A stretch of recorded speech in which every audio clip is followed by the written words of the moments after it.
देखा के प्यार वाला सपना कि हम बताइयो दुख भेले कतना।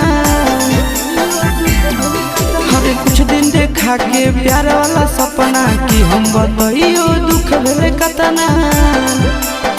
ओकरे चलती बाबू के पैकेट से पैसा वो चोर लिया रे मोरा अखिया नींदो नहीं।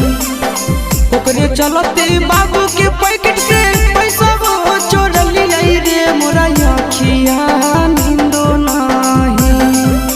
सेहो रे छौड़ी के दोसर ले ले जाई रे मोरा अखिया नींदो नहीं। सेहो रे छौड़ी के दोसर ले